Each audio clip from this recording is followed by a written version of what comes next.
Arsenal win 1-0 against Shaktar Donetsk in game week 3 of the Champions League in a very weird game of two halves. I think first half, especially in the first half of the first half, I think we looked very fluid, very creative, very inventive, without necessarily making too many chances. I think there was good performances in there from a few players.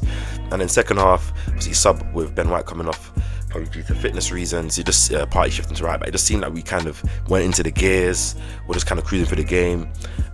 If we get a goal, we get a goal, but we have a lead already. No need to really exert too much energy, which is understandable given the fact that we have a lot of fixtures coming up, especially a big fixture on Sunday. Was a bit disappointing just coming off the back of a loss on Saturday, and we just want to see a bit of a reaction. I predicted a bit of goals, but we got the win nevertheless. If you're new or returning, or you haven't already, hit that subscribe button, smash the like button down below, and comment down below your thoughts, your feelings on this game. But let's get into this game.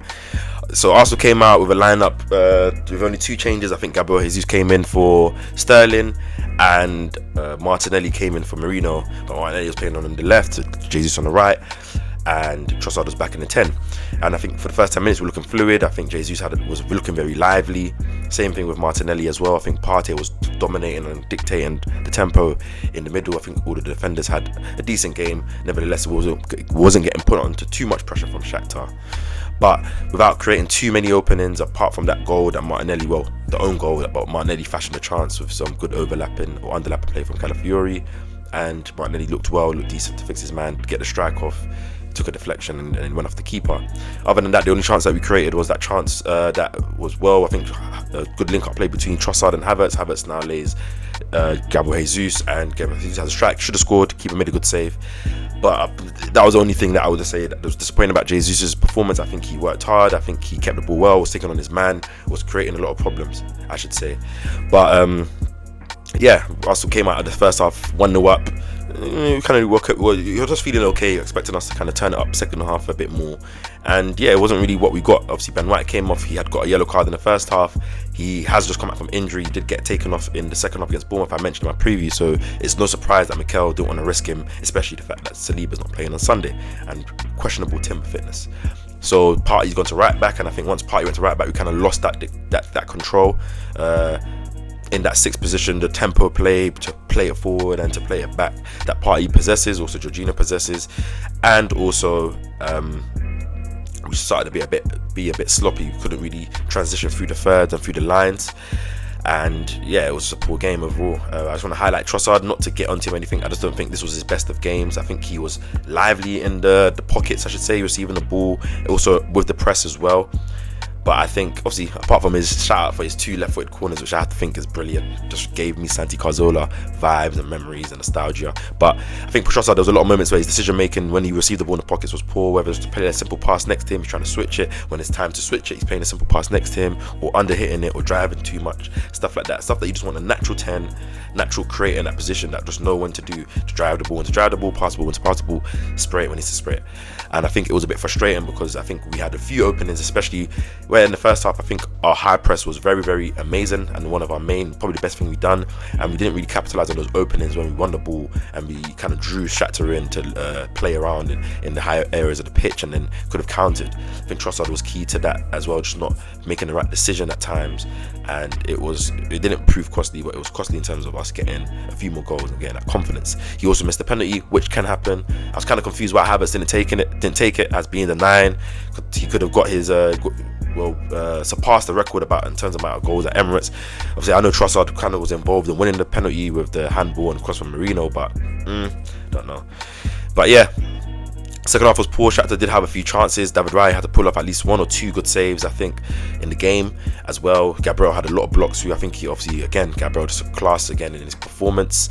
Worrying things, obviously Ben White, is he injured or is he just a bit of precaution? I err on the side of precaution. Calafiori twisted his knee up, and I've had a few fair share of knee injuries. It didn't look too good at all. It was, I guess, a bit more comforting, encouraging, the fact that he did come back on the pitch, but soon after he dropped down and said no.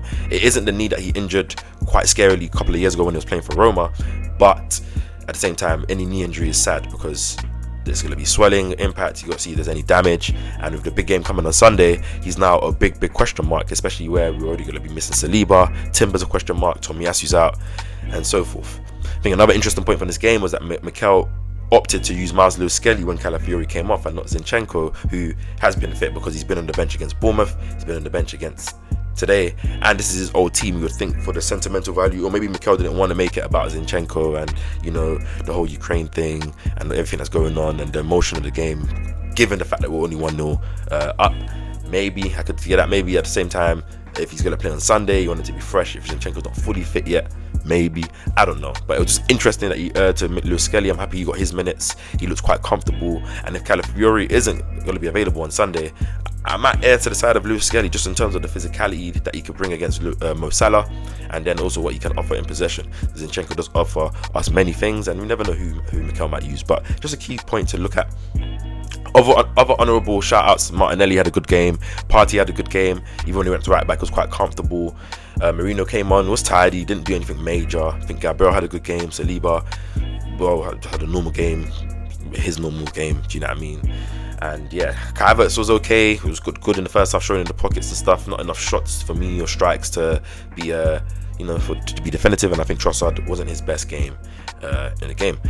So moving on from this game, obviously another point, Mikel didn't use Ethan Nwaneri in this game, something that I said I wished he started, and I think the game was crying out for just someone that will just take the ball, give it to me, let me make something happen. I said this again against the Bournemouth game, that's lacking that person that just wants the ball, give it to me, let me make something happen in the pockets. I think a lot of the moments that Trossard got the ball in the pockets, if Nwaneri was there, obviously 17, so we don't know, but I think from what I've seen, I think he'll do way better there, at least to cause some threat, especially in these games. Obviously Mikel spoke about it, said it wasn't the right what he'll see, said at the end of the day you have to manage these players. I understand he has got to manage one year, he's a young player.